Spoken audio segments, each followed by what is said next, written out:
Los Evangelios perdidos, la historia prohibida de Jesús según Spinoza. ¿Alguna vez te has preguntado por qué ciertos textos sobre Jesús fueron deliberadamente ocultados durante siglos? ¿Por qué la Iglesia prefirió que nunca conocieras la verdadera historia del cristianismo primitivo? Lo que estás a punto de descubrir cambiará para siempre tu comprensión sobre una de las figuras más influyentes de la historia humana. Mi nombre es... Y hoy vamos a explorar juntos uno de los secretos más guardados de la historia religiosa. Pero antes de comenzar, déjame preguntarte, ¿desde qué país nos estás viendo y qué hora es ahí? Compártelo en los comentarios. Me encanta saber que tenemos una audiencia global buscando la verdad sin importar las fronteras. Y si estás viendo esto desde tu celular, por favor, dale like ahora mismo. Ese simple gesto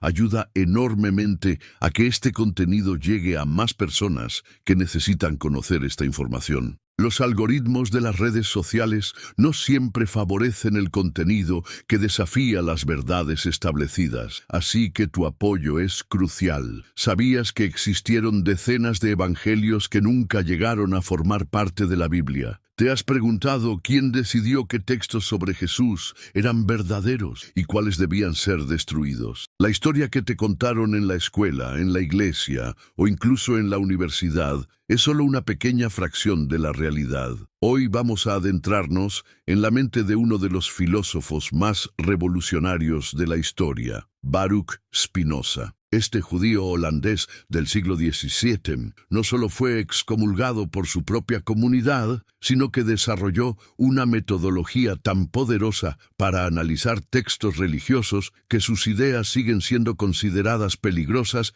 incluso hoy. Pero antes de continuar, quiero pedirte algo importante. Si esta información te parece valiosa, compártela con al menos un amigo. ¿Por qué? Porque todos merecemos conocer la verdadera historia, no solo la versión oficial que nos han contado. La ignorancia no es una bendición cuando se trata de comprender nuestro pasado y nuestro presente. La revolución intelectual de Spinoza. En el año 1656, en una sinagoga de Ámsterdam, ocurrió algo que cambiaría para siempre la historia del pensamiento occidental. Un joven de 23 años llamado Baruch Spinoza fue oficialmente excomulgado de la comunidad judía. ¿Pero qué había hecho este joven para merecer tal castigo? ¿Acaso había cometido algún crimen violento? ¿Había traicionado a su pueblo? No, su único crimen fue pensar demasiado, pensar diferente, pensar sin las limitaciones que las autoridades religiosas querían imponerle. Spinoza había comenzado a aplicar la razón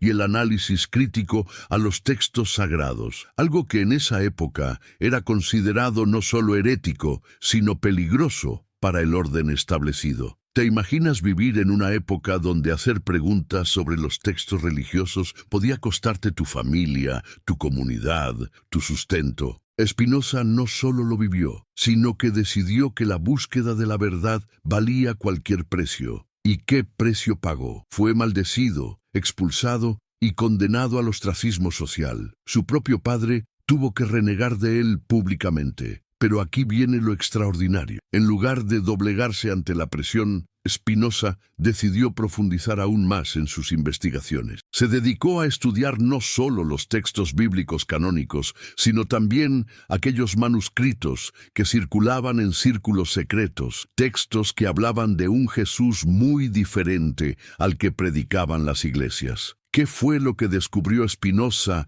que resultó tan amenazador? Primero, que los textos bíblicos no eran documentos históricos confiables, sino compilaciones tardías llenas de contradicciones, interpolaciones y modificaciones deliberadas. Segundo, que había existido una diversidad enorme de tradiciones cristianas primitivas, muchas de las cuales habían sido sistemáticamente suprimidas. Imagínate por un momento que eres Spinoza en 1660. Tienes acceso a manuscritos que la mayoría de la gente nunca ha visto. Textos que hablan de un Jesús que dudaba, que se enojaba, que tenía relaciones humanas complejas, que enseñaba doctrinas muy diferentes a las que predicaban las iglesias establecidas. ¿Qué harías con esa información? Spinoza desarrolló lo que él llamó el método histórico crítico. Esto significa que comenzó a analizar los textos religiosos como cualquier otro documento histórico, preguntándose ¿quién escribió esto? ¿Cuándo? ¿Con qué propósito? ¿Qué intereses políticos o religiosos podrían haber influido en su redacción? Este enfoque era absolutamente revolucionario. Por primera vez en la historia occidental,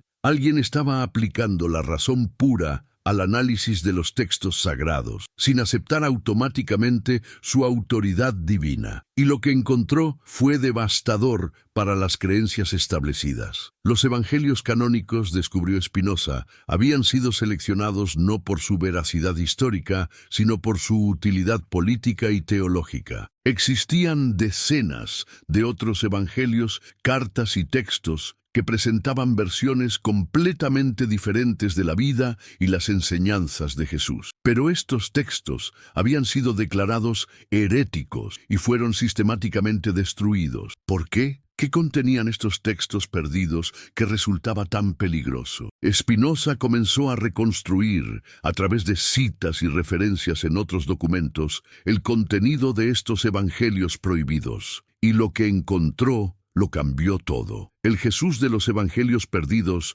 no era el Cristo perfecto y divino de la tradición oficial. Era un ser humano complejo, con dudas, con emociones, con una sexualidad normal, con conflictos internos. Era un maestro judío que había desarrollado interpretaciones particulares de las escrituras hebreas, pero que nunca había afirmado ser el Hijo de Dios en el sentido que posteriormente le dio la Iglesia. ¿Te das cuenta de las implicaciones? Si Spinoza tenía razón, entonces toda la estructura del cristianismo tradicional estaba construida sobre una base fraudulenta. La divinidad de Jesús no era un hecho histórico, sino una construcción teológica posterior, desarrollada por líderes religiosos que necesitaban justificar su autoridad y control sobre las masas. Pero Spinoza fue más allá. No se contentó con demostrar que los evangelios canónicos eran problemáticos. Comenzó a investigar por qué ciertos textos habían sido seleccionados y otros rechazados. Y aquí es donde su análisis se vuelve verdaderamente explosivo. Descubrió que la selección de textos no había sido un proceso inspirado divinamente, sino una decisión política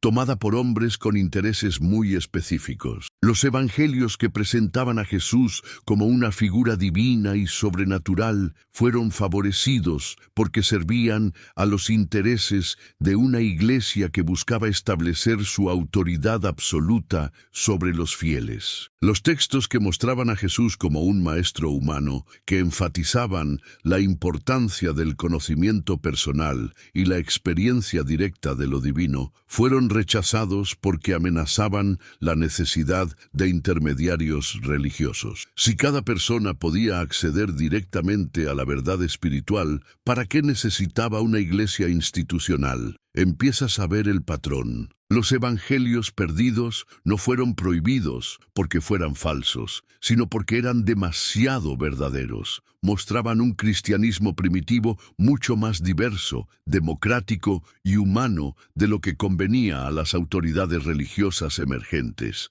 Spinoza documentó cómo, durante los primeros siglos del cristianismo, existían múltiples tradiciones cristianas que convivían relativamente en paz. Estaban los judeocristianos, que consideraban a Jesús como un profeta judío especial, pero no divino. Estaban los gnósticos, que veían en Jesús a un maestro de sabiduría oculta. Estaban los ebionitas, que rechazaban la divinidad de Jesús y enfatizaban su humanidad. Cada una de estas tradiciones tenía sus propios textos, sus propias interpretaciones, sus propias prácticas. El cristianismo primitivo no era una religión monolítica, sino un movimiento diverso con múltiples corrientes de pensamiento y práctica. ¿Qué cambió todo esto? El poder político. Cuando el emperador Constantino adoptó el cristianismo como religión oficial del Imperio Romano en el siglo IV, necesitaba una versión unificada y controlable de la fe cristiana.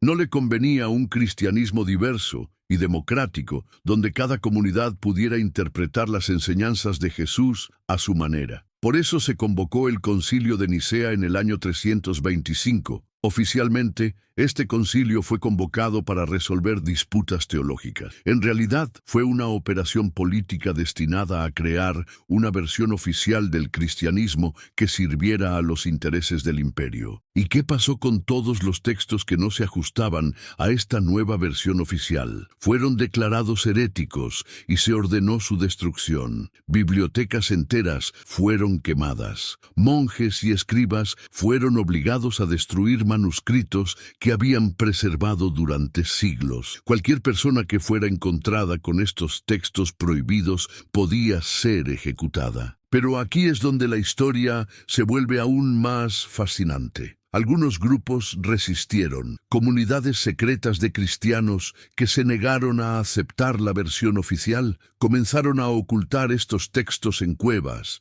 en monasterios remotos, en bibliotecas privadas. Sabían que algún día, cuando la humanidad estuviera lista, estos textos volverían a la luz. Spinoza tuvo acceso a algunos de estos textos preservados en secreto. Y lo que leyó en ellos lo convenció de que la historia oficial del cristianismo era, en el mejor de los casos, una media verdad, y en el peor, una mentira deliberada diseñada para mantener el control sobre las masas. Pero ¿qué decían exactamente estos evangelios perdidos? ¿Cómo era el Jesús que describían? ¿Por qué resultaban tan amenazadores para las autoridades religiosas? Estas son las preguntas que Spinoza se hizo y las respuestas que encontró son tan revolucionarias que siguen siendo controvertidas más de 350 años después. Los evangelios gnósticos, el Jesús prohibido. Cuando Spinoza comenzó a estudiar los textos gnósticos que había conseguido a través de sus contactos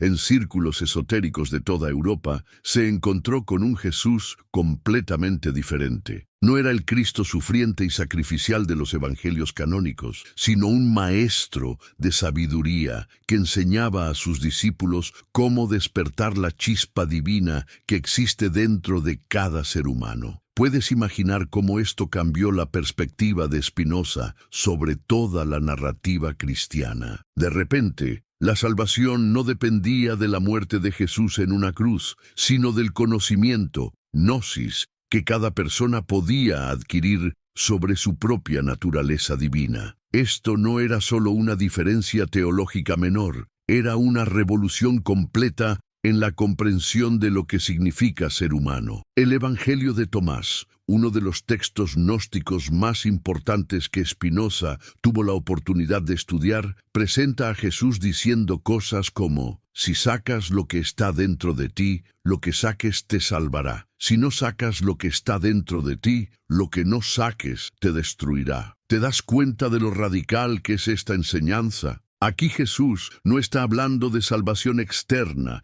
de sacrificios expiatorios, de iglesias o sacerdotes. Está hablando de un proceso interno de autodescubrimiento y realización. Está diciendo que cada persona lleva dentro de sí misma el poder de su propia salvación. ¿Puedes entender por qué esto resultaba tan amenazador para una institución religiosa que basaba su autoridad en ser el único intermediario entre Dios y la humanidad? Spinoza se dio cuenta de que los gnósticos habían preservado algo que se había perdido en el cristianismo oficial, la idea de que lo divino no está separado de lo humano, sino que es la esencia misma de la existencia humana. Esta comprensión era tan peligrosa para las autoridades religiosas que decidieron que era mejor destruir todos los textos que la contenían. Pero los gnósticos no solo tenían una comprensión diferente de la naturaleza humana, también tenían una cosmología completamente diferente. Según los textos gnósticos que Spinoza estudió, el mundo material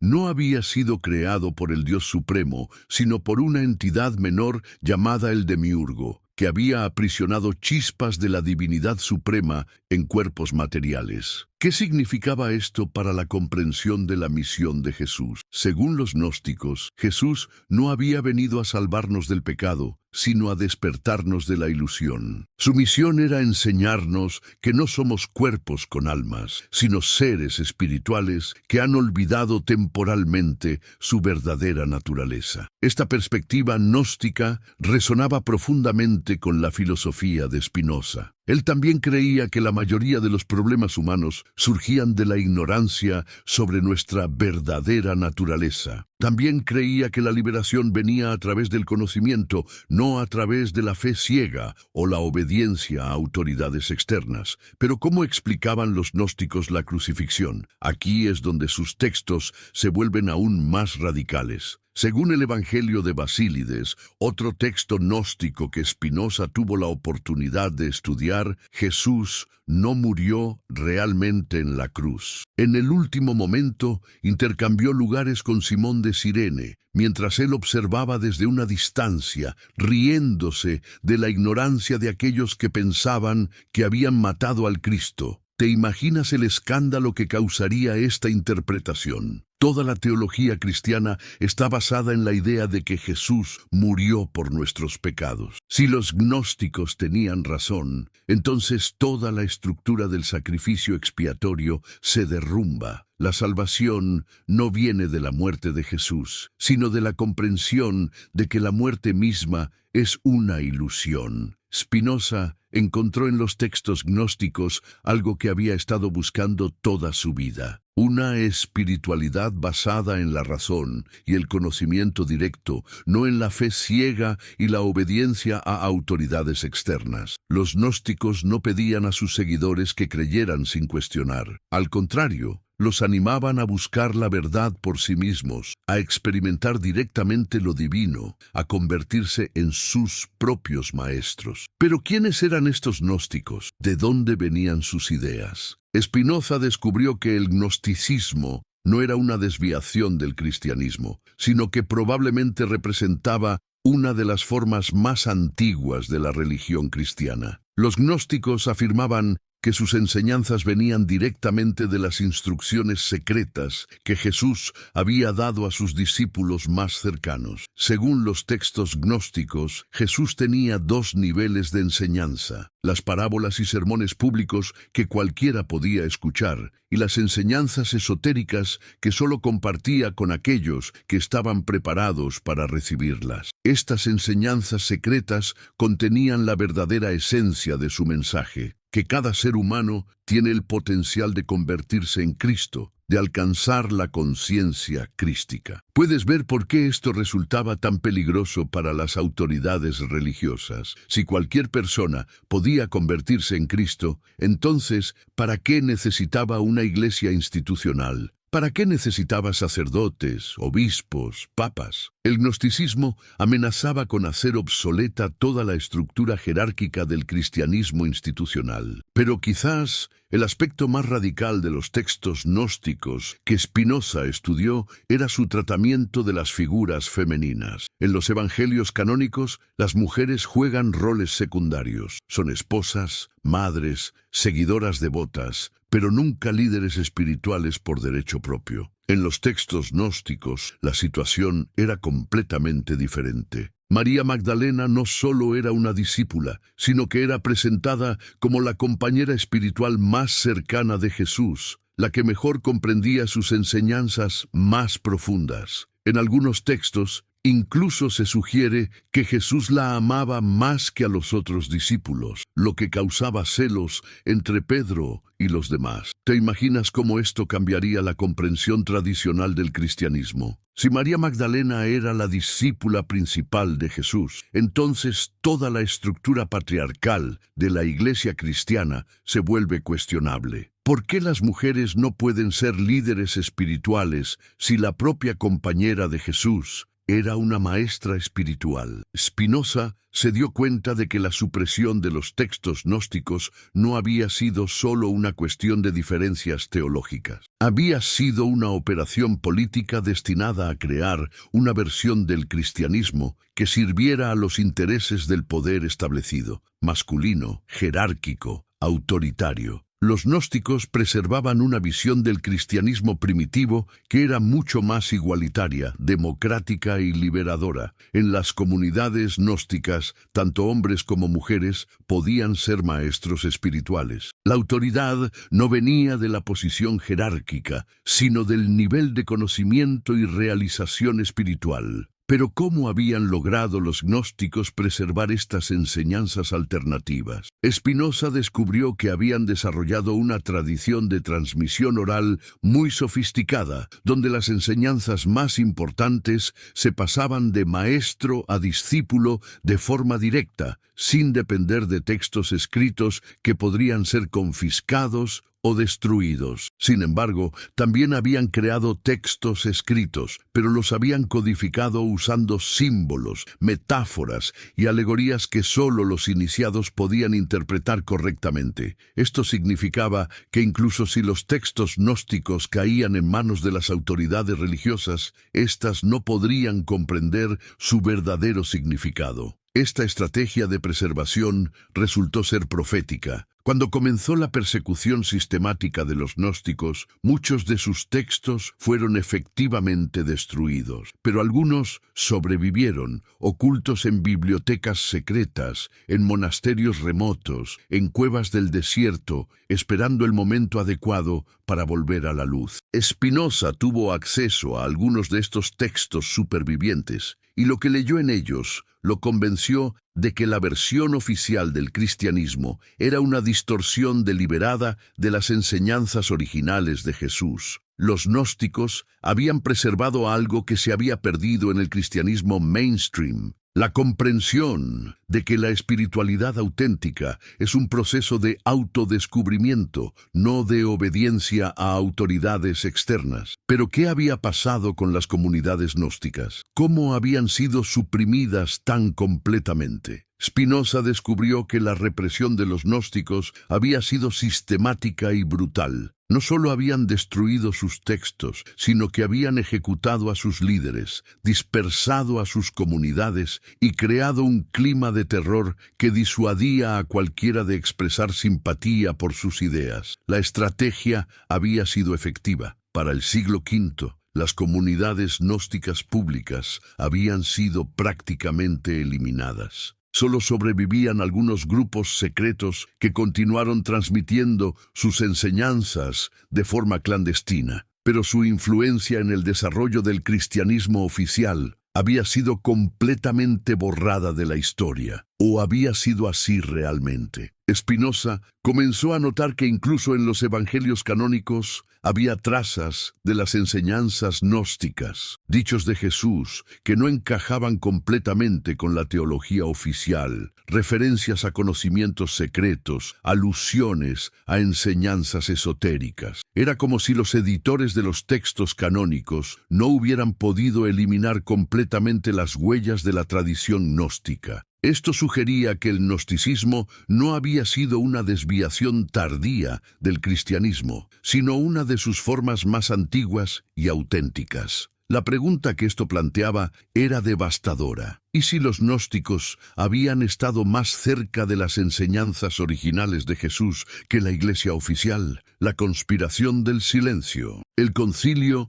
de Nicea, en el año 325 después de Cristo, algo extraordinario sucedió en la ciudad de Nicea. El emperador Constantino convocó a obispos de todo el imperio para resolver lo que oficialmente se describía como disputas teológicas menores. ¿Pero era realmente eso lo que estaba en juego? Spinoza descubrió que este concilio no fue una reunión religiosa ordinaria, sino una operación política que cambiaría para siempre la naturaleza del cristianismo. ¿Te has preguntado alguna vez por qué necesitamos un concilio para decidir qué textos sobre Jesús son verdaderos y cuáles son falsos? ¿No deberían la verdad y la falsedad ser evidentes por sí mismas? ¿Por qué requiere una votación política determinar qué dijo o no dijo el fundador de una religión? Spinoza se hizo estas mismas preguntas cuando comenzó a investigar los procedimientos del Concilio de Nicea. Y lo que descubrió fue que este concilio no fue convocado para descubrir la verdad sobre Jesús, sino para crear una versión oficial del cristianismo que sirviera a los intereses políticos del Imperio Romano. Para entender lo que realmente sucedió en Nicea, debemos comprender primero la situación política del Imperio Romano en el siglo IV. El imperio estaba fracturado, debilitado por guerras civiles, amenazado por invasiones bárbaras y socavado por una crisis de legitimidad. Constantino necesitaba una forma de unificar a sus súbditos diversos bajo una ideología común. ¿Y qué mejor ideología que una religión que predicaba la obediencia a la autoridad, la paciencia ante el sufrimiento y la recompensa en el más allá? Pero había un problema. El cristianismo de principios del siglo IV era extraordinariamente diverso. No había una versión única de la fe cristiana, sino docenas de tradiciones diferentes, cada una con sus propios textos, sus propias prácticas, sus propias interpretaciones de las enseñanzas de Jesús. Esta diversidad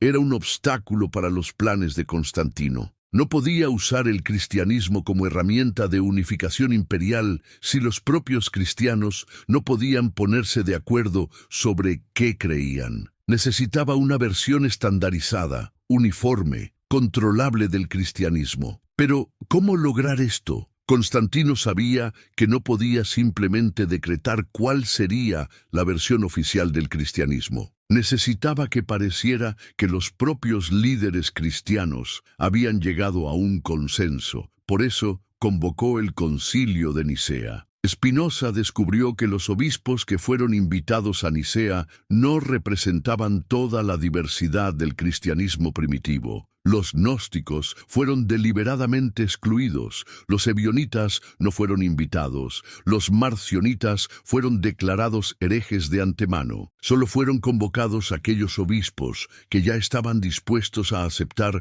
una versión del cristianismo que sirviera a los intereses del imperio. ¿Pero qué sucedió exactamente en Nicea? Oficialmente, el concilio se centró en la disputa entre Arrio y Atanasio sobre la naturaleza de Cristo. Arrio sostenía que Jesús era subordinado al Padre, mientras que Atanasio afirmaba que eran iguales. Pero Spinoza descubrió que esta disputa teológica era solo la punta del iceberg. La verdadera cuestión en Nicea no era la naturaleza de Cristo, sino el control sobre la narrativa cristiana. ¿Quién tendría el poder de decidir qué textos sobre Jesús serían considerados auténticos? ¿Quién determinaría qué enseñanzas serían ortodoxas y cuáles heréticas? ¿Quién controlaría la interpretación de la tradición cristiana? La respuesta fue clara: la Iglesia institucional, respaldada por el poder imperial. Los obispos reunidos en Nicea no solo condenaron las enseñanzas de Arrio, sino que establecieron los precedentes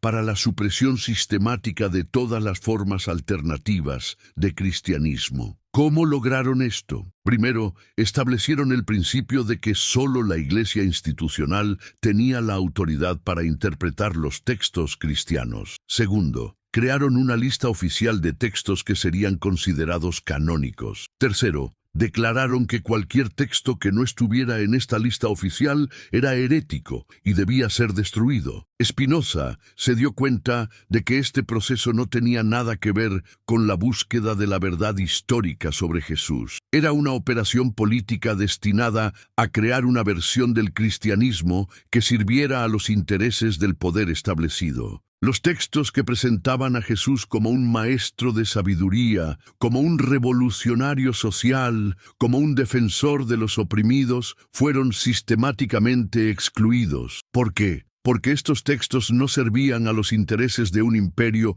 que necesitaba súbditos obedientes. Un Jesús que enseñaba a sus seguidores a cuestionar la autoridad, a buscar la verdad por sí mismos, a resistir la opresión, era incompatible con las necesidades del poder imperial. En su lugar, los obispos de Nicea promovieron una versión del cristianismo que enfatizaba la obediencia, la paciencia, la sumisión a la autoridad. El Jesús de los evangelios canónicos no era un revolucionario, sino un cordero sacrificial que predicaba la resignación ante el sufrimiento y la recompensa en el más allá. Pero, ¿cómo lograron imponer esta versión oficial del cristianismo? Spinoza descubrió que después de Nicea comenzó una campaña sistemática de supresión de todos los textos y tradiciones cristianas que no se conformaran con la nueva ortodoxia. Esta campaña no fue solo teológica, sino militar. Los soldados imperiales recibieron órdenes de confiscar y destruir todos los textos declarados heréticos. Los monasterios fueron registrados. Las bibliotecas privadas fueron inspeccionadas. Cualquier persona que fuera encontrada con textos prohibidos podía ser ejecutada. En cuestión de décadas, siglos de tradición cristiana alternativa fueron prácticamente eliminados. ¿Te das cuenta de la magnitud de esta destrucción? Imagínate que alguien decidiera que solo una versión de la historia de tu país sería permitida y que todas las demás versiones serían quemadas y sus defensores ejecutados. Eso es exactamente lo que sucedió con la tradición cristiana después de Nicea. Spinoza calculó que probablemente se perdieron más textos cristianos en los siglos IV y V de los que sobrevivieron. Los evangelios que conocemos hoy representan solo una pequeña fracción de la literatura cristiana primitiva. La mayoría de los textos que presentaban versiones alternativas de la vida y las enseñanzas de Jesús fueron deliberadamente destruidos. Pero ¿por qué esta destrucción fue tan sistemática y tan efectiva? Spinoza descubrió que los líderes de la Iglesia post-nicena no solo destruyeron los textos heréticos, sino que también crearon una infraestructura institucional diseñada para prevenir que surgieran nuevas interpretaciones alternativas del cristianismo. Establecieron un sistema de formación clerical que aseguraba que solo aquellos que aceptaran la ortodoxia oficial pudieran convertirse en líderes religiosos. Crearon una jerarquía rígida que concentraba el poder interpretativo en las manos de unos pocos. Desarrollaron sistemas de vigilancia y denuncia que disuadían a cualquiera de expresar dudas sobre la versión oficial. El resultado, para el siglo VI, la diversidad extraordinaria del cristianismo primitivo había sido reemplazada por una uniformidad impuesta por la fuerza. La religión que había comenzado como un movimiento de liberación espiritual se había convertido en una herramienta de control social y político. Spinoza se dio cuenta de que esta transformación no había sido accidental. Había sido el resultado de una estrategia deliberada y sistemática por parte de líderes religiosos y políticos que vieron en el cristianismo una oportunidad para consolidar su poder. La diversidad y la democracia espiritual del cristianismo primitivo fueron sacrificadas en el altar de la unidad política y el control social. Pero hubo resistencia. Algunos grupos lograron preservar las tradiciones alternativas. Spinoza descubrió que sí, pero que esta resistencia tuvo que volverse completamente clandestina. Los cátaros en Francia, los bogomilos en los Balcanes, los templarios en toda Europa, todos estos grupos preservaron elementos de las tradiciones cristianas alternativas, pero tuvieron que hacerlo en secreto, bajo riesgo de persecución y muerte. Algunos textos lograron sobrevivir, ocultos en monasterios remotos, en bibliotecas privadas, en cuevas del desierto. Pero la mayoría de la tradición cristiana alternativa se perdió para siempre. Lo que hoy conocemos como cristianismo es solo una sombra de la diversidad extraordinaria que existía en los primeros siglos de la fe cristiana. ¿Y qué habría pasado si estas tradiciones alternativas hubieran sobrevivido? Spinoza especuló que el desarrollo de la civilización occidental habría sido completamente diferente. Una religión que enfatizara el conocimiento personal sobre la fe ciega, los evangelios perdidos, la historia prohibida de Jesús, según Spinoza. ¿Te has preguntado alguna vez por qué existen tantos misterios en torno a la figura de Jesús? ¿Por qué ciertos textos antiguos permanecen ocultos en los archivos más secretos del Vaticano? ¿Será posible que la historia que nos han contado durante siglos sea solo una fracción de la verdad? Lo que está a punto de descubrir cambiará para siempre su comprensión sobre uno de los personajes más influyentes de la historia humana. Antes de continuar, me gustaría saber desde qué país nos está viendo y qué hora es en este momento. Compártelo en los comentarios. Me emociona saber que tenemos una audiencia global buscando la verdad sin importar fronteras ni horarios. Y si está viendo esto desde su teléfono móvil, por favor, toque el botón me gusta ahora mismo. Ese simple gesto ayuda enormemente a que este contenido llegue a más personas que necesitan conocer esta información crucial. ¿Sabía que existieron más de 50 evangelios diferentes que nunca llegaron a formar parte de la Biblia que conocemos hoy? ¿Se ha preguntado quién tuvo el poder de decidir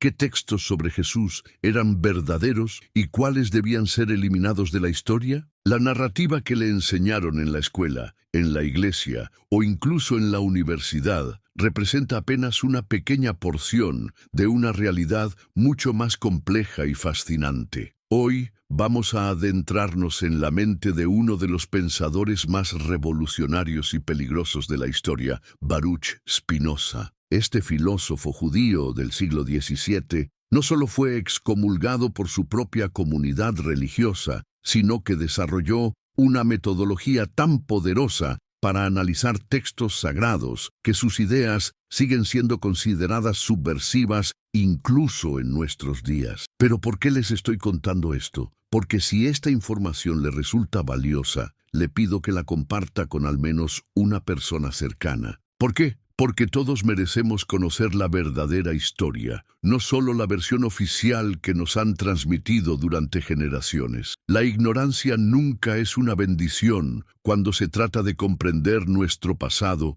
y nuestro presente. En 1656, en una sinagoga de Ámsterdam, ocurrió algo que cambiaría para siempre el curso del pensamiento occidental. Un joven de apenas 23 años llamado Baruch Spinoza fue oficialmente excomulgado de la comunidad judía. ¿Pero qué crimen había cometido este joven para merecer tal castigo? ¿Había asesinado a alguien? ¿Había traicionado a su pueblo? ¿Había robado o mentido? No. Su único delito había sido pensar demasiado profundo, pensar de manera diferente, pensar sin las limitaciones que las autoridades religiosas querían imponerle. Spinoza había comenzado a aplicar la razón pura y el análisis crítico a los textos considerados sagrados, algo que en esa época no solo era visto como herético, sino como extremadamente peligroso para el orden social establecido. Puede imaginar vivir en una época donde hacer preguntas sobre los textos religiosos podía costarle su familia, su comunidad, su sustento económico e incluso su vida. Spinoza no solo lo vivió, sino que tomó la decisión consciente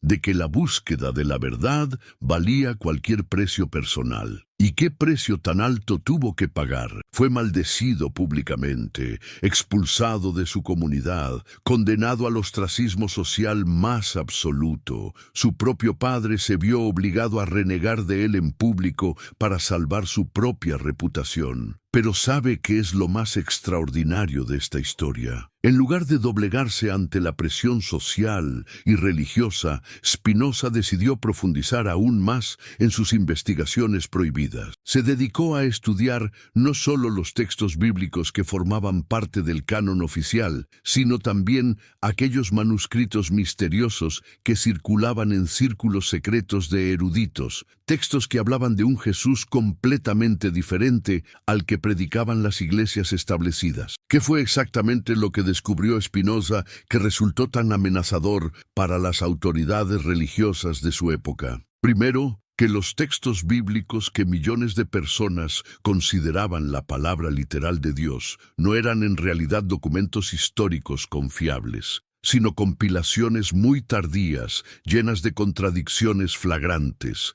interpolaciones evidentes y modificaciones deliberadas, realizadas por escribas con agendas políticas y religiosas específicas. Segundo, y esto es aún más explosivo, que había existido una diversidad extraordinaria de tradiciones cristianas primitivas, muchas de las cuales habían sido sistemáticamente suprimidas, perseguidas y eliminadas de la historia oficial. ¿Se da cuenta de las implicaciones? Esto significaba que lo que conocemos como cristianismo es solo una de las múltiples interpretaciones que existían sobre las enseñanzas de Jesús, y no necesariamente la más auténtica o la más cercana a la verdad histórica. Imagínese por un momento que es Spinoza en el año 1660. Tiene acceso a manuscritos que la mayoría de la gente de su época nunca había visto. Textos que presentan a un Jesús que dudaba, que experimentaba emociones humanas intensas, que tenía relaciones personales complejas y conflictivas, que enseñaba doctrinas radicalmente diferentes a las que predicaban las iglesias institucionales de su tiempo. ¿Qué haría con esa información tan explosiva? ¿La mantendría en secreto para proteger su seguridad personal o arriesgaría todo para compartir la verdad con el mundo? Spinoza desarrolló lo que él llamó el método histórico crítico, una aproximación revolucionaria para analizar textos antiguos. Esto significaba que comenzó a examinar los textos religiosos como cualquier otro documento histórico, preguntándose cuestiones fundamentales. ¿Quién escribió realmente esto? ¿En qué época histórica específica? ¿Con qué propósito político o religioso? ¿Qué intereses económicos, sociales o ideológicos podrían haber influido en su redacción y posterior transmisión? Este enfoque metodológico era absolutamente revolucionario para su época. Por primera vez en la historia del pensamiento occidental, alguien estaba aplicando la razón pura y el análisis científico al estudio de los textos considerados sagrados, sin aceptar automáticamente su supuesta autoridad divina. Era como si alguien hubiera encendido una luz brillante en una habitación que había permanecido en penumbras durante siglos. ¿Y qué fue lo que encontró cuando aplicó este método riguroso a los textos cristianos? Los resultados fueron devastadores para las creencias religiosas establecidas. Los evangelios que formaban parte del canon oficial, descubrió Spinoza, habían sido seleccionados no por su veracidad histórica o su proximidad a los hechos reales, sino por su utilidad política y teológica para los líderes religiosos que consolidaron el poder institucional en los primeros siglos del cristianismo. Pero esto significaba que existían otros evangelios, otras versiones de la historia de Jesús. Exactamente. Spinoza descubrió que habían existido literalmente decenas de otros evangelios, cartas, tratados y textos que presentaban versiones completamente diferentes de la vida, las enseñanzas y el significado de Jesús. Pero estos textos habían sido sistemáticamente declarados heréticos por las autoridades religiosas emergentes y fueron objeto de campañas organizadas de destrucción. ¿Por qué esta destrucción sistemática? ¿Qué contenían estos textos perdidos que resultaba tan peligroso para las autoridades religiosas? Spinoza comenzó a reconstruir, a través de citas fragmentarias y referencias indirectas encontradas en otros documentos que habían logrado sobrevivir, el contenido de estos evangelios prohibidos. Lo que descubrió cambió completamente su comprensión del cristianismo primitivo. El Jesús de los evangelios perdidos no era el Cristo perfecto, divino e inmaculado de la tradición oficial. Era un ser humano extraordinariamente complejo, con dudas genuinas, con emociones intensas,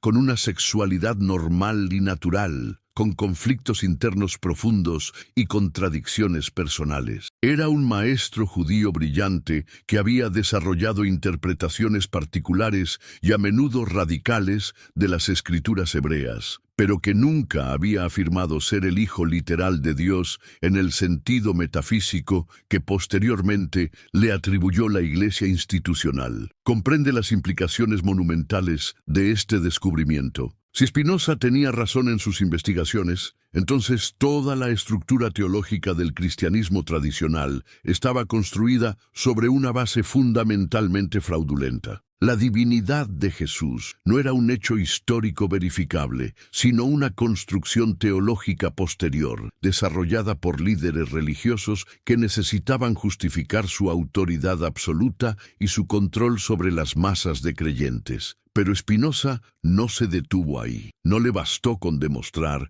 que los evangelios canónicos eran problemáticos desde el punto de vista histórico. Comenzó a investigar las razones más profundas por las cuales ciertos textos habían sido seleccionados para formar parte del canon oficial, mientras que otros habían sido rechazados y condenados. Y aquí es donde su análisis se vuelve verdaderamente explosivo y subversivo. Descubrió que la selección de textos que formarían la Biblia cristiana no había sido un proceso inspirado divinamente, como afirmaban las autoridades religiosas, sino una serie de decisiones políticas calculadas, tomadas por hombres con intereses muy específicos y agendas muy claras. Los evangelios que presentaban a Jesús como una figura divina, sobrenatural y distante de la experiencia humana ordinaria fueron deliberadamente favorecidos porque servían perfectamente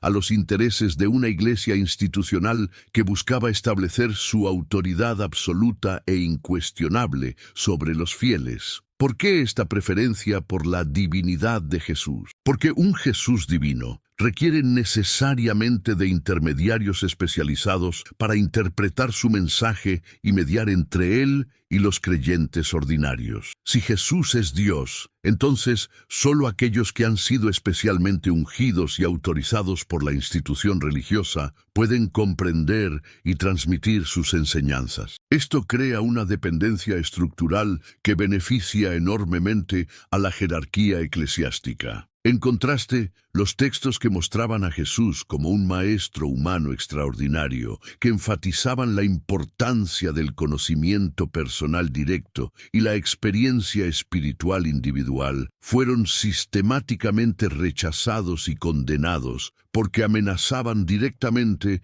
la necesidad de intermediarios religiosos. Si cada persona puede acceder directamente a la verdad espiritual, si cada individuo puede desarrollar su propia relación personal con lo divino, entonces, ¿para qué necesita una iglesia institucional? ¿Para qué necesita sacerdotes, obispos, cardenales y papas? ¿Comienza a ver el patrón que descubrió Spinoza? Los evangelios perdidos no fueron prohibidos y destruidos porque fueran falsos desde el punto de vista histórico, sino porque eran demasiado verdaderos, demasiado auténticos, demasiado humanos. Mostraban un cristianismo primitivo mucho más diverso, democrático, igualitario y liberador de lo que convenía a las autoridades religiosas que estaban emergiendo en los primeros siglos. Spinoza documentó meticulosamente cómo, durante los primeros 3 siglos del cristianismo, habían existido múltiples tradiciones cristianas que convivían en relativa armonía y diálogo mutuo. Estaban los judeocristianos, que consideraban a Jesús como un profeta judío extraordinario, pero no necesariamente divino en sentido metafísico. Estaban los gnósticos, que veían en Jesús a un maestro de sabiduría oculta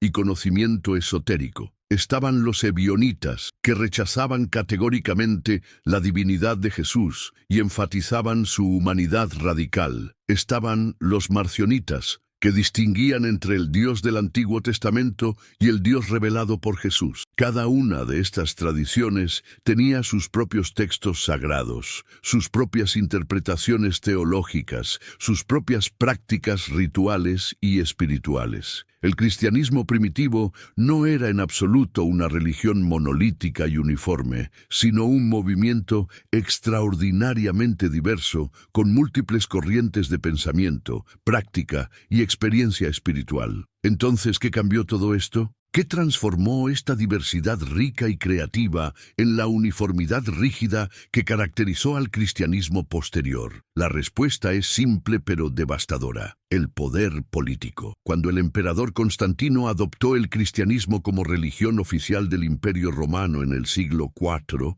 necesitaba urgentemente una versión unificada y políticamente controlable de la fe cristiana. ¿Por qué esta necesidad de uniformidad? Porque Constantino no estaba interesado en la verdad espiritual o en la autenticidad religiosa. Estaba interesado en la utilidad política del cristianismo como herramienta de control social y cohesión imperial. No le convenía en absoluto un cristianismo diverso y democrático donde cada comunidad pudiera interpretar las enseñanzas de Jesús según su propia comprensión y experiencia. Por esta razón, se convocó el famoso Concilio de Nicea en el año 325. Oficialmente, este concilio fue presentado como una reunión de líderes religiosos destinada a resolver disputas teológicas menores sobre la naturaleza de Cristo. En realidad, fue una operación política cuidadosamente orquestada, destinada a crear una versión oficial del cristianismo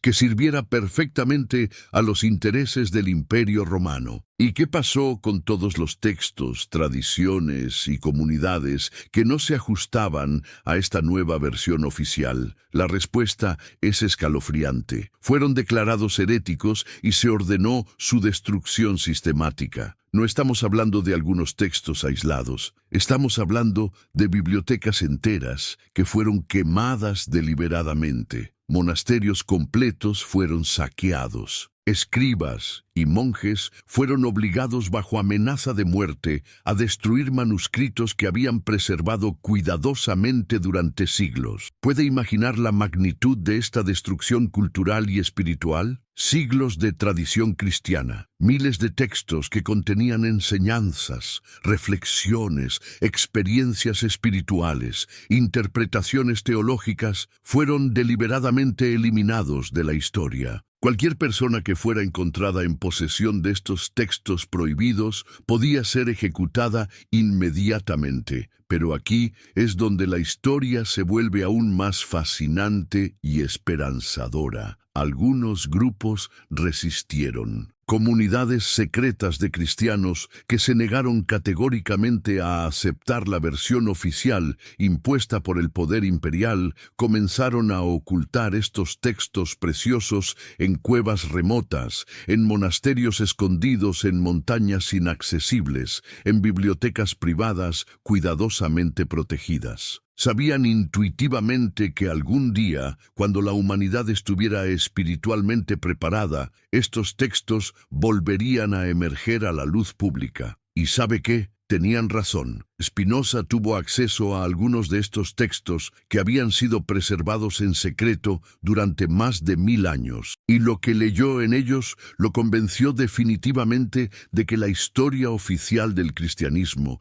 era, en el mejor de los casos, una versión parcial e incompleta de la verdad, y en el peor, una distorsión deliberada y sistemática diseñada específicamente para mantener el control político y religioso sobre las masas. Pero ¿qué decían exactamente estos evangelios perdidos? ¿Cómo era el Jesús que describían? ¿Qué enseñanzas contenían que resultaban tan amenazadoras para las autoridades religiosas? Estas son las preguntas que Spinoza se hizo con pasión obsesiva. Y las respuestas que encontró son tan revolucionarias que siguen siendo controvertidas y subversivas más de 350 años después de su muerte. Cuando Spinoza comenzó a estudiar en profundidad los textos gnósticos que había conseguido a través de sus contactos secretos en círculos esotéricos de toda Europa, se encontró con un Jesús completamente diferente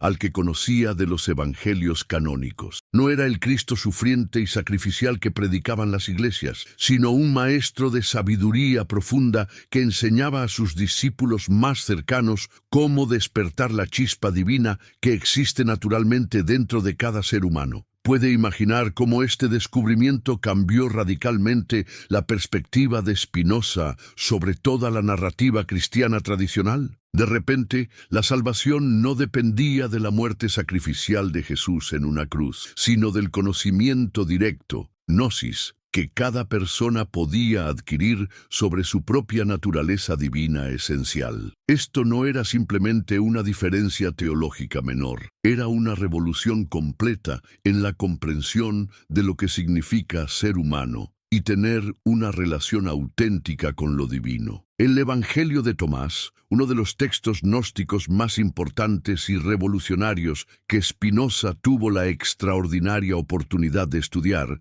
presenta a Jesús diciendo cosas absolutamente radicales como: si sacas lo que está dentro de ti, lo que saques te salvará. Si no sacas lo que está dentro de ti, lo que no saques te destruirá. Comprende lo completamente subversivo que es esta enseñanza. Aquí, Jesús no está hablando de salvación externa, de sacrificios expiatorios realizados por otros, de iglesias institucionales o de sacerdotes como intermediarios necesarios. Está hablando claramente de un proceso interno de autodescubrimiento, autorrealización y despertar espiritual. Está afirmando directamente que cada persona lleva dentro de sí misma el poder completo de su propia salvación y liberación espiritual. Puede comprender por qué esta enseñanza resultaba tan amenazadora para una institución religiosa que basaba toda su autoridad, su poder económico y su control social en ser el único intermediario válido entre Dios y la humanidad. Si cada persona puede salvarse a sí misma a través del conocimiento directo y la experiencia personal, entonces, ¿para qué necesita una iglesia institucional? ¿Para qué necesita sacramentos administrados por sacerdotes? ¿Para qué necesita dogmas impuestos por autoridades religiosas? Spinoza se dio cuenta de que los gnósticos habían preservado algo fundamental que se había perdido completamente en el cristianismo oficial: la comprensión de que lo divino no está separado y distante de lo humano, sino que es la esencia misma, la naturaleza más profunda e íntima de la existencia humana. Esta comprensión era tan peligrosa para las autoridades religiosas establecidas que tomaron la decisión deliberada de que era mejor destruir físicamente todos los textos que la contenían. Pero los gnósticos no solo tenían una comprensión radicalmente diferente de la naturaleza humana y la salvación, también tenían una cosmología completamente diferente,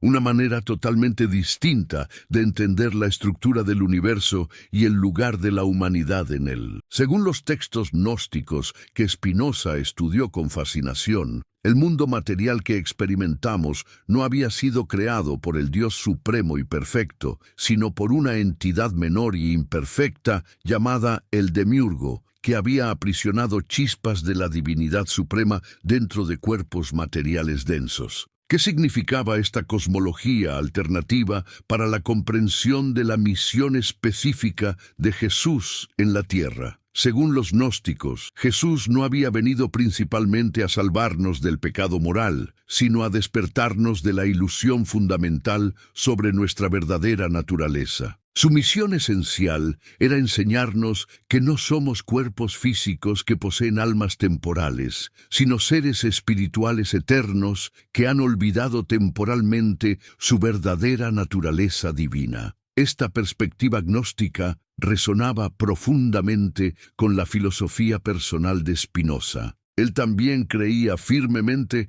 que la mayoría de los problemas y sufrimientos humanos surgían de la ignorancia fundamental sobre nuestra verdadera naturaleza. También creía que la liberación auténtica venía a través del conocimiento directo y la comprensión racional, no a través de la fe ciega o la obediencia sumisa a autoridades externas. Pero ¿cómo explicaban los gnósticos el evento central del cristianismo tradicional, la crucifixión de Jesús? Aquí es donde sus textos se vuelven aún más radicales y subversivos. Según el Evangelio de Basílides, otro texto gnóstico extraordinario que Spinoza tuvo la oportunidad de estudiar, Jesús no murió realmente en la cruz, como afirma la tradición oficial. Entonces, ¿qué pasó realmente? Según esta tradición alternativa, en el último momento antes de la crucifixión, Jesús intercambió mágicamente lugares con Simón de Cirene, el hombre que había sido obligado a cargar la cruz. Mientras Simón moría en la cruz, Jesús observaba desde una distancia segura,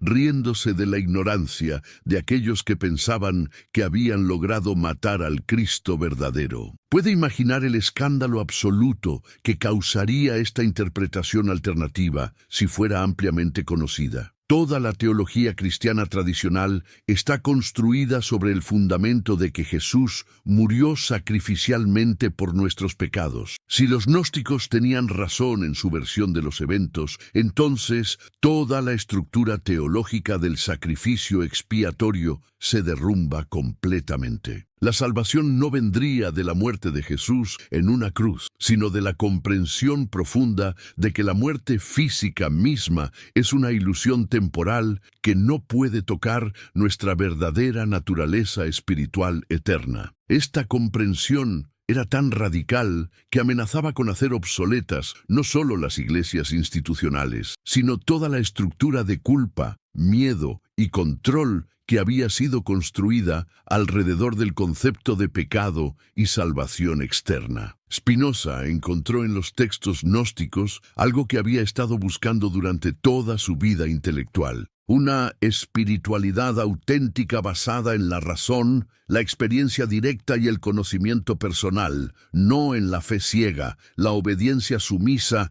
y la dependencia de autoridades externas. Los gnósticos no pedían a sus seguidores que creyeran sin cuestionar, que aceptaran dogmas sin entender, que obedecieran sin reflexionar. Al contrario, los animaban activamente a buscar la verdad por sí mismos, a experimentar directamente lo divino a través de prácticas espirituales personales, a convertirse en sus propios maestros y guías espirituales. Esta aproximación a la espiritualidad era tan liberadora y empoderadora que representaba una amenaza existencial para cualquier institución religiosa basada en el control y la autoridad jerárquica. Pero ¿quiénes eran exactamente estos gnósticos? ¿De dónde venían sus ideas revolucionarias? ¿Cómo habían desarrollado una comprensión tan diferente del cristianismo? Spinoza descubrió que el gnosticismo no era en absoluto una desviación tardía o una corrupción del cristianismo verdadero, sino que probablemente representaba una de las formas más antiguas y auténticas de la religión cristiana. Los gnósticos afirmaban con total convicción que sus enseñanzas venían directamente de las instrucciones secretas que Jesús había dado a sus discípulos más cercanos y espiritualmente avanzados. Según sus tradiciones, Jesús había tenido dos niveles completamente diferentes de enseñanza: las parábolas y sermones públicos que cualquier persona podía escuchar y entender superficialmente, y las enseñanzas esotéricas profundas que solo compartía con aquellos que estaban espiritualmente preparados para recibirlas y comprenderlas. ¿Qué contenían estas enseñanzas secretas que eran tan diferentes de las enseñanzas públicas? Según los gnósticos, contenían la verdadera esencia del mensaje de Jesús, que cada ser humano tiene el potencial inherente de convertirse en Cristo, de alcanzar la conciencia crística, de despertar a su verdadera naturaleza divina. Jesús no era único en su divinidad,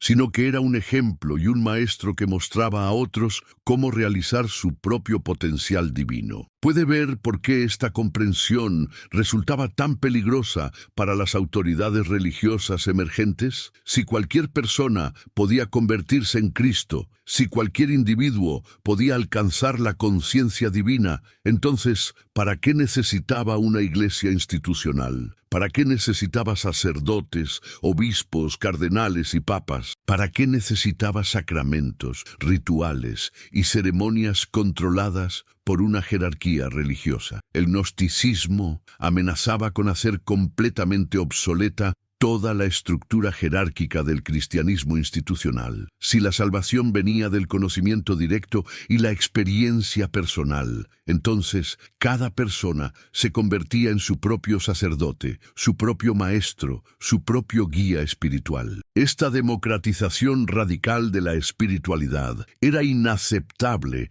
para aquellos que buscaban consolidar el poder religioso en sus propias manos. Pero quizás el aspecto más revolucionario de los textos gnósticos que Spinoza estudió era su tratamiento completamente diferente de las figuras femeninas. En los evangelios canónicos que conocemos, las mujeres juegan roles secundarios y subordinados. Son esposas devotas, madres abnegadas, seguidoras silenciosas, pero nunca líderes espirituales por derecho propio, nunca maestras con autoridad propia, nunca figuras centrales en la narrativa de salvación. En los textos gnósticos, la situación era completamente diferente. María Magdalena no era simplemente una seguidora arrepentida como la presenta la tradición oficial. Era presentada como la compañera espiritual más cercana de Jesús, la discípula que mejor comprendía sus enseñanzas más profundas y esotéricas, la que había alcanzado el nivel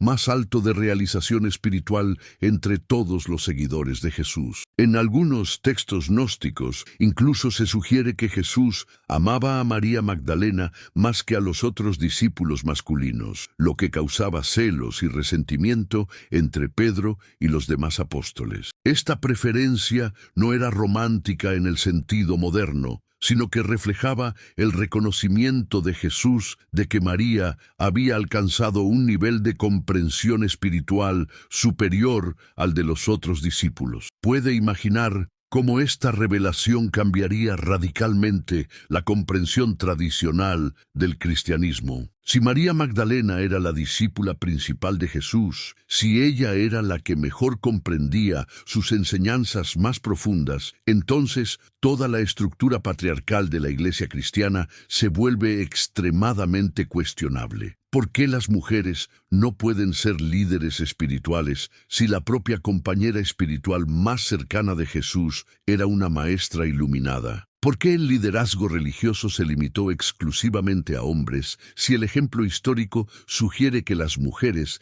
podían alcanzar niveles de realización espiritual iguales o superiores a los de los hombres? ¿Será que la exclusión de las mujeres del liderazgo religioso no tenía fundamentos espirituales auténticos, sino que era simplemente una decisión política destinada a mantener el control masculino sobre las instituciones religiosas?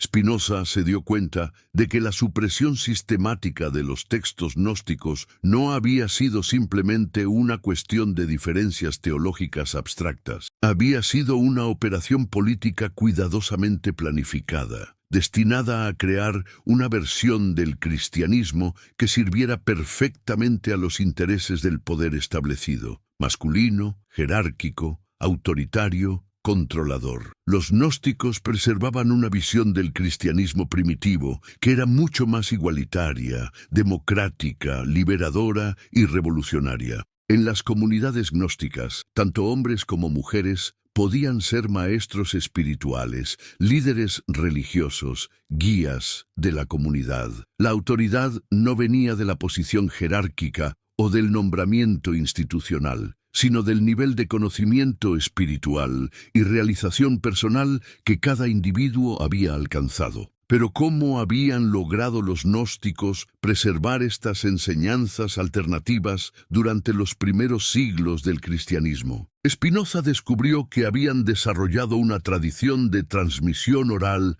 extraordinariamente sofisticada, donde las enseñanzas más importantes se pasaban directamente de maestro a discípulo a través de instrucción personal, sin depender exclusivamente de textos escritos, que podrían ser fácilmente confiscados o destruidos por las autoridades. Sin embargo, también habían creado textos escritos, pero los habían codificado codificado cuidadosamente usando símbolos complejos, metáforas profundas y alegorías sutiles que sólo los iniciados espiritualmente avanzados podían interpretar correctamente. Esto significaba que incluso si los textos gnósticos caían en manos de las autoridades religiosas hostiles, éstas no podrían comprender su verdadero significado espiritual. Esta estrategia de preservación resultó ser proféticamente sabia. Cuando comenzó la persecución sistemática y violenta de los gnósticos durante los siglos IV y V, muchos de sus textos fueron efectivamente destruidos en las campañas organizadas de represión, pero algunos textos cruciales lograron sobrevivir, cuidadosamente ocultos en bibliotecas secretas, en monasterios remotos, ubicados en montañas inaccesibles, en cuevas del desierto, esperando pacientemente el momento histórico adecuado para volver a emerger a la luz pública. Spinoza tuvo la extraordinaria fortuna de acceder a algunos de estos textos supervivientes, y lo que leyó en ellos lo convenció definitivamente de que la versión oficial del cristianismo era una distorsión deliberada y sistemática de las enseñanzas originales de Jesús. Los gnósticos habían logrado preservar algo fundamental que se había perdido completamente en el cristianismo mainstream: la comprensión de que la espiritualidad auténtica es un proceso personal de autodescubrimiento y realización, no de obediencia. Sí, ¿estás listo para un viaje al pasado que desafiará todo lo que creías saber? ¿Alguna vez te has preguntado si la historia que nos contaron sobre Jesús es solo una parte, una versión cuidadosamente editada de una verdad mucho más grande y compleja? Lo que vas a descubrir hoy no es una teoría más, es una inmersión profunda en los secretos más celosamente guardados de una de las figuras más influyentes de la humanidad a través de la mente de un filósofo que se atrevió a ver más allá. Mi nombre es... Y hoy vamos a desenterrar los evangelios perdidos, la historia prohibida de Jesús, vista a través de los ojos de Baruch Spinoza. Pero antes de que nos sumerjamos en este misterio milenario, tengo una curiosidad. ¿Desde qué país nos acompañas en esta búsqueda de la verdad y qué hora es en este instante para ti? Compártelo en los comentarios. Me llena de energía saber que esta conversación cruza fronteras y fusos horarios. Y si me estás viendo desde tu celular, hay algo simple pero poderoso que puedes hacer ahora mismo. Dale al botón de me gusta. Ese pequeño gesto es un gigante para que este contenido llegue a más personas. Los algoritmos no siempre favorecen las verdades que desafían lo establecido, así que tu apoyo es crucial para romper el silencio. ¿Sabías que la Biblia que conocemos hoy contiene solo 4 evangelios, pero que en los primeros siglos del cristianismo existieron docenas de relatos sobre Jesús? ¿Te has preguntado quién tuvo el poder de decidir cuáles serían la palabra de Dios y cuáles serían condenados al olvido e incluso a la destrucción? La narrativa que aprendiste en la escuela, en la iglesia o en cualquier institución es apenas una astilla de la inmensa realidad. Es tiempo de armar el rompecabezas completo. Hoy no vamos a repasar datos superficiales. Vamos a adentrarnos en la revolución intelectual de Baruch Spinoza, un hombre que en el siglo XVII fue excomulgado por su propia comunidad judía, no por un crimen, sino por la audacia de su pensamiento. Su método para analizar los textos religiosos era tan radical que sus ideas aún hoy son consideradas peligrosamente reveladoras. Y si lo que escuchas aquí resuena contigo, te pido un favor crucial. Comparte este video con al menos un amigo. ¿Por qué? Porque la verdad, cuando se oculta, pierde su poder de transformar. Todos merecemos conocer la historia completa, no solo la versión oficial que ha sido contada y repetida hasta el cansancio. La ignorancia, te lo aseguro, no es una bendición cuando se trata de comprender nuestro propio pasado y, por ende, nuestro presente. La revolución intelectual de Spinoza, el hombre que desafió lo sagrado, el año 1656. Imagina la escena. Una sinagoga en Ámsterdam, el aire denso de una congregación expectante, y en el centro, un joven de apenas 23 años, Baruch Spinoza, a punto de ser pronunciado su cherem, la máxima excomunión judía. ¿Qué transgresión tan monumental había cometido este joven para merecer tal condena? Había traicionado a su pueblo, cometido actos de violencia o quebrantado alguna ley moral inquebrantable. No, su único crimen fue simple y a la vez el más audaz de todos: pensar sin cadenas, pensar de una forma tan diferente y profunda que ponía en jaque las estructuras de poder y las creencias establecidas de su tiempo. ¿Te imaginas el peso de vivir en una era donde la simple formulación de preguntas sobre los textos religiosos podía costarte no solo tu reputación, sino tu familia, tu sustento, tu lugar en la sociedad e incluso, en otros contextos, tu propia vida? Spinoza no solo enfrentó esta realidad, sino que tomó una decisión inquebrantable: la búsqueda de la verdad valía cualquier precio personal. Y el precio que pagó fue inmenso. Fue maldecido, expulsado, condenado al ostracismo social más absoluto. Se cuenta que su propio padre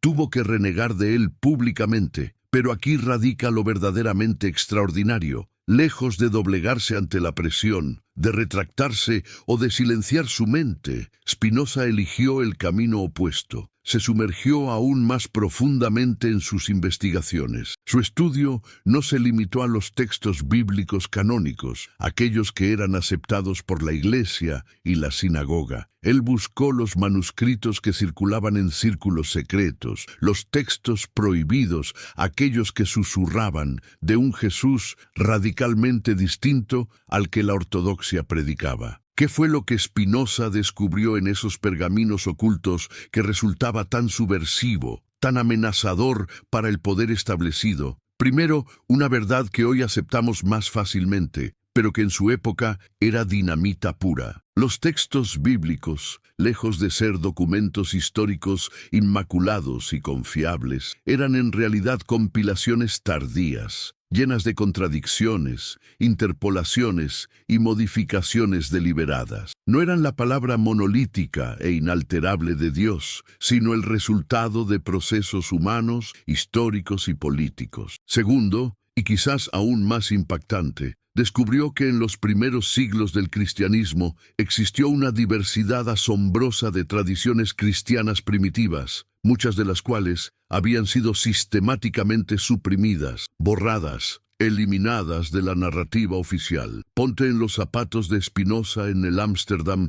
de 1660. Tienes en tus manos o tienes acceso a referencias de manuscritos que la vasta mayoría de la gente nunca ha visto. Textos que te hablan de un Jesús que duda, que se enoja, que experimenta emociones humanas complejas, que tiene relaciones que desafían las convenciones, que enseña doctrinas radicalmente diferentes a las que se predican desde los púlpitos. ¿Qué harías con esa información? ¿Cómo procesarías el abismo entre la narrativa oficial y lo que tus ojos veían en esos documentos prohibidos? Spinoza, con una mente aguda y un valor intelectual indomable, desarrolló lo que él denominó el método histórico crítico. Esto significaba que, por primera vez en la historia del pensamiento occidental, alguien se atrevía a analizar los textos religiosos exactamente como analizaría cualquier otro documento histórico. Sus preguntas eran fundamentales. ¿Quién escribió esto? ¿Cuándo fue escrito? ¿Con qué propósito o intención? ¿Qué intereses políticos, religiosos o personales podrían haber influido en su redacción y selección? Este enfoque,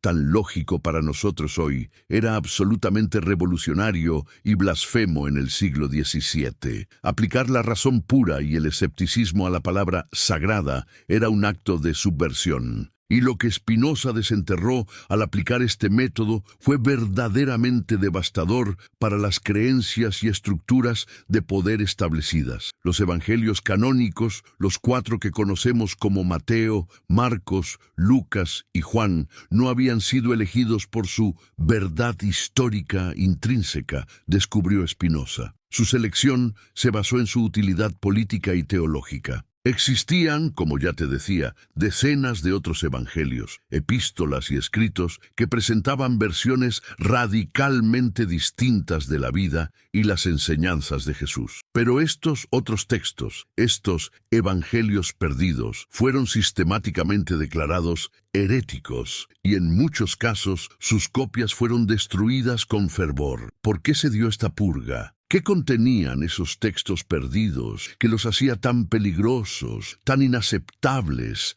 para la naciente ortodoxia? Spinoza, con una labor de detective intelectual, comenzó a reconstruir, a través de citas, referencias en otros documentos y el análisis cuidadoso de manuscritos que lograron sobrevivir, el contenido de estos evangelios prohibidos. Y lo que encontró lo cambió todo, no solo para él, sino para cualquiera que se atreviera a seguir su línea de pensamiento. El Jesús que emergió de estos evangelios perdidos no era el Cristo perfecto, divino, trascendente y sacrificial de la tradición oficial que se había consolidado. Era, en cambio, un ser humano complejo, con una riqueza de emociones. Dudaba, se enojaba, sentía alegría, tristeza, tenía relaciones humanas complejas e incluso, algunos textos sugerían una sexualidad normal. Era un maestro judío, sí, que había desarrollado interpretaciones particulares y revolucionarias de las escrituras hebreas, pero que jamás había afirmado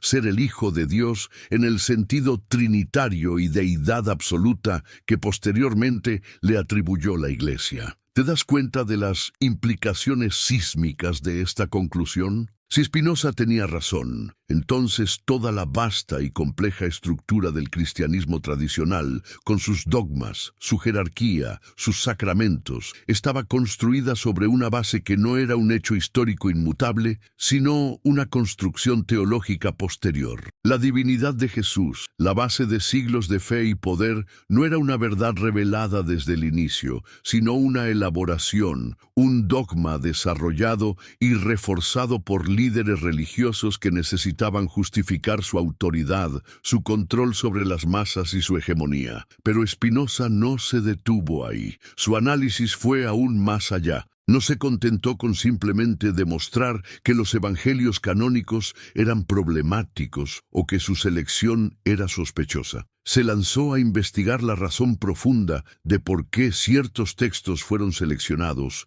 y otros, con ferocidad, rechazados y eliminados. Y es aquí donde su análisis se vuelve verdaderamente explosivo, porque lo que descubrió no era una cuestión de fe, sino de poder. La selección del canon bíblico no fue, como se pretendió, un proceso divinamente inspirado o una revelación mística. Fue, sin tapujos, una decisión política tomada por hombres con intereses muy específicos. Los evangelios que presentaban a Jesús como una figura divina, sobrenatural, milagrosa, fueron favorecidos porque servían de forma ideal a los intereses de una iglesia naciente que buscaba establecer su autoridad absoluta sobre los fieles. Un Jesús divino era la justificación perfecta para una institución divina en la tierra. Por el contrario, los textos que mostraban a Jesús como un maestro profundamente humano, un guía que enfatizaba la importancia del conocimiento personal, la experiencia directa de lo divino y la sabiduría interior, fueron sistemáticamente rechazados. ¿Por qué? Porque estos evangelios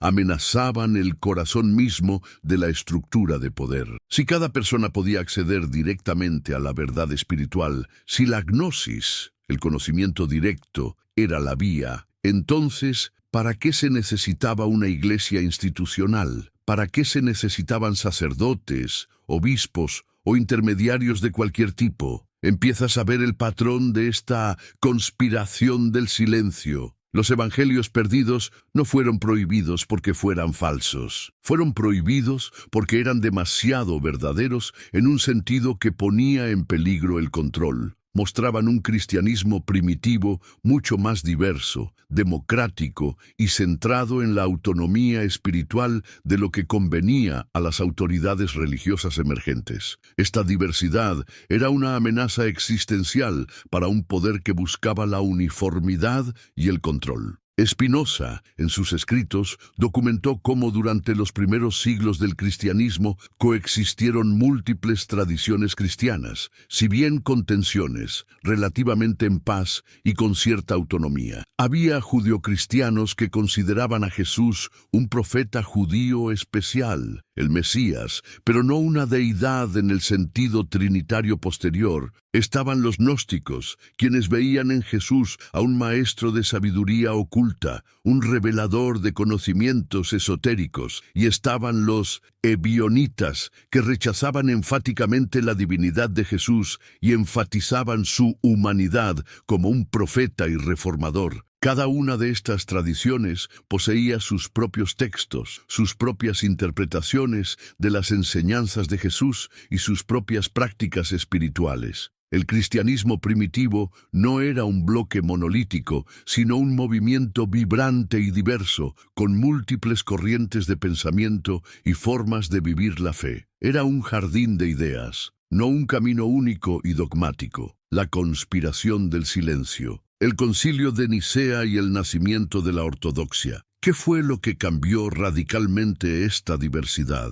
La respuesta es clara y contundente: el poder político. Y el punto de inflexión fue el año 325 después de Cristo, en la ciudad de Nicea. El emperador Constantino, una figura que, irónicamente, no se bautizó hasta su lecho de muerte, convocó a obispos de todo el imperio. El objetivo oficial era resolver disputas teológicas menores, principalmente la naturaleza de Cristo, un debate entre Arrio y Atanasio. ¿Pero fue eso realmente lo que estaba en juego? Spinoza, con su método crítico, reveló que este concilio no fue una simple reunión religiosa, sino una maestra operación política diseñada para remodelar y consolidar la naturaleza del cristianismo para siempre. ¿Alguna vez te has detenido a pensar por qué fue necesario un concilio, una votación, un debate político para decidir qué textos sobre Jesús eran verdaderos y cuáles falsos? ¿Acaso la verdad no debería ser autoevidente, una luz que brilla por sí misma sin necesidad de un decreto imperial? ¿Por qué se requirió de la política y el poder para determinar la esencia de lo que un fundador espiritual dijo o no dijo? Spinoza se hizo estas mismas preguntas profundas al investigar los protocolos y las actas del Concilio de Nicea, y lo que descubrió fue escalofriante. Este concilio no fue convocado para desenterrar la verdad histórica sobre Jesús, sino para forjar una versión oficial del cristianismo que se alineara perfectamente con los intereses políticos del Imperio Romano. Para comprender la magnitud de lo que ocurrió en Nicea, debemos primero entender la precaria situación política del Imperio Romano en el siglo IV. El imperio estaba resquebrajado, asolado por guerras civiles interminables, bajo la amenaza constante de invasiones bárbaras y enfrentando una profunda crisis de legitimidad interna. Constantino, un emperador astuto y pragmático, necesitaba desesperadamente una forma de unificar a sus súbditos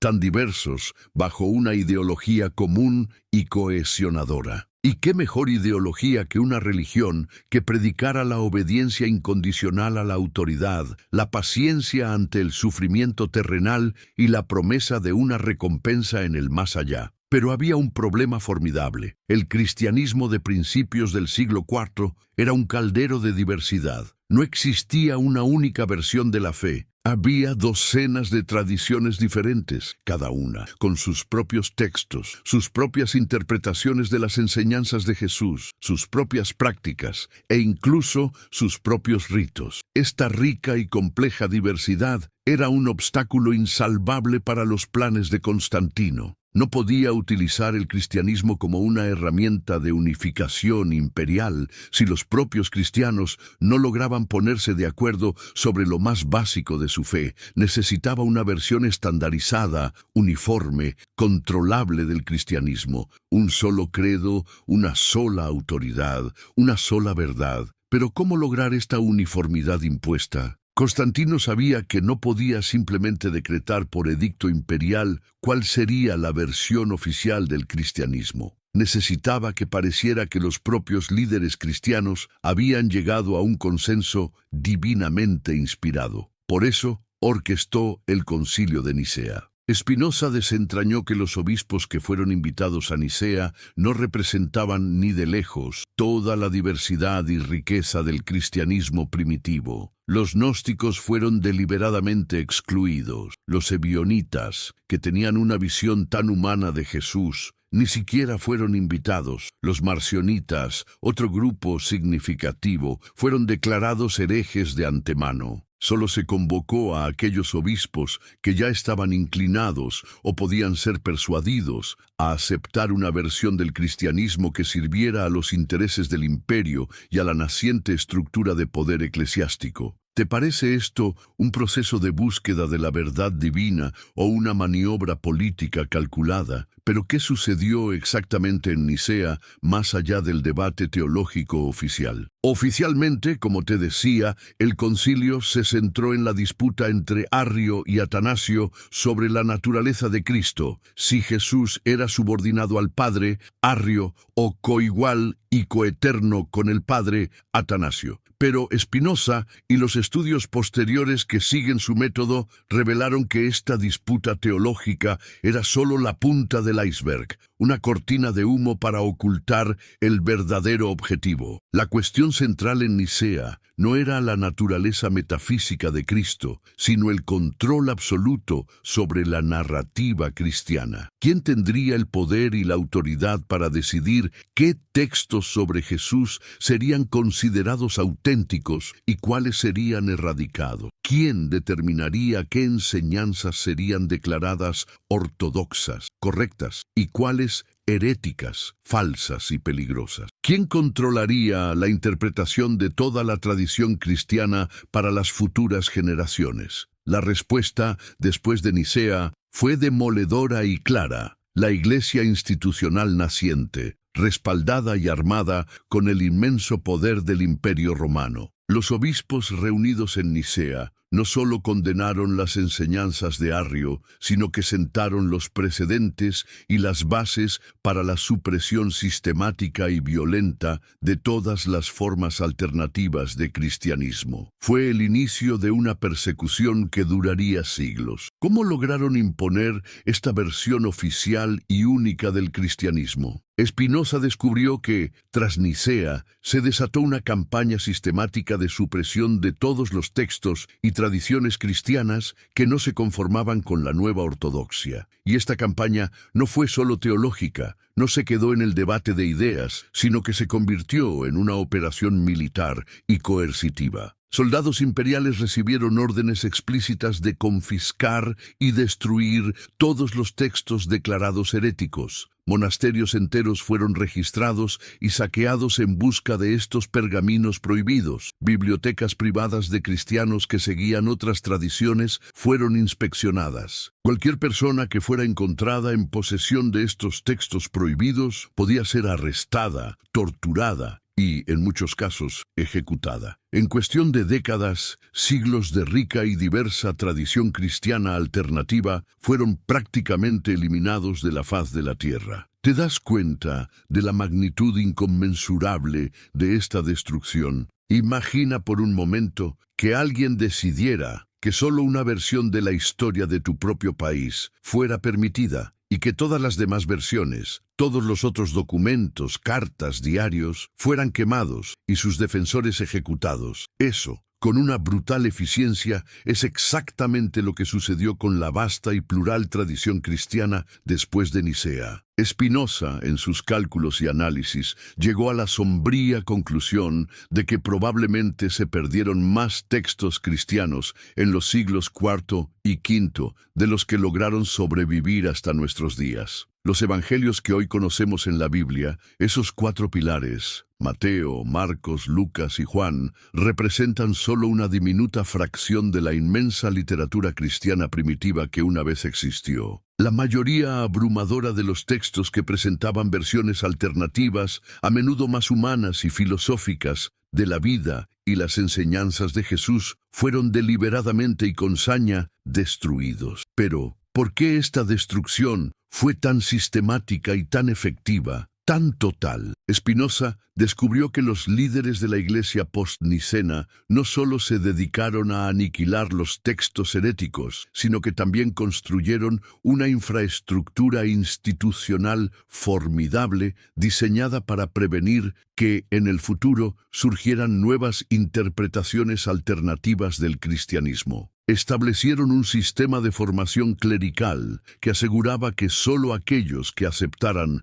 la ortodoxia oficial, el credo niceno, pudieran ascender a posiciones de liderazgo religioso. Crearon una jerarquía eclesiástica rígida con un poder centralizado que concentraba la autoridad interpretativa en manos de unos pocos, ahogando cualquier voz disidente. Y desarrollaron sistemas de vigilancia y denuncia, una especie de policía del pensamiento que disuadía a cualquiera de expresar la más mínima duda o curiosidad sobre la versión oficial. ¿El resultado de todo esto? Para el siglo VI, la extraordinaria diversidad y el vibrante debate intelectual del cristianismo primitivo habían sido completamente reemplazados por una uniformidad impuesta por la fuerza, el miedo y la represión. La religión, que había comenzado como un movimiento de liberación espiritual, de búsqueda individual y comunitaria de la verdad, se había transformado, en gran medida, en una herramienta de control social y político, un pilar del poder imperial. Spinoza comprendió que esta transformación no fue un accidente, ni una evolución natural de la fe. Fue el resultado de una estrategia deliberada y sistemática por parte de líderes religiosos y políticos que vieron en el cristianismo una oportunidad inigualable para consolidar y expandir su poder. La diversidad, la autonomía espiritual y la incipiente democracia de pensamiento del cristianismo primitivo fueron sacrificadas sin piedad en el altar de la unidad política y el control social. Pero hubo resistencia a esta gigantesca ola de uniformidad. Algunos grupos, en la clandestinidad, lograron preservar las tradiciones alternativas, esos evangelios perdidos. Spinoza descubrió que sí, que algunas de estas semillas lograron sobrevivir, pero su resistencia tuvo que ser completamente clandestina, oculta a los ojos del poder. Grupos como los cátaros en el sur de Francia, los bogomilos en los Balcanes, e incluso, se especula, los templarios en toda Europa lograron preservar fragmentos y elementos de las tradiciones cristianas alternativas. Pero tuvieron que hacerlo en el más absoluto secreto, bajo el constante riesgo de persecución, tortura y muerte. Algunos de estos textos, como por milagro, lograron sobrevivir hasta nuestros días, ocultos en lugares insospechados, en monasterios remotos, en colecciones privadas que pasaron de generación en generación, o en cuevas del desierto, esperando pacientemente el momento adecuado para volver a la luz, para ser descubiertos y reintroducirse en la conciencia humana. Sin embargo, la mayoría de la tradición cristiana alternativa, esa riqueza de pensamiento y espiritualidad, se perdió para siempre, o al menos sus huellas son ahora tenues y difíciles de rastrear.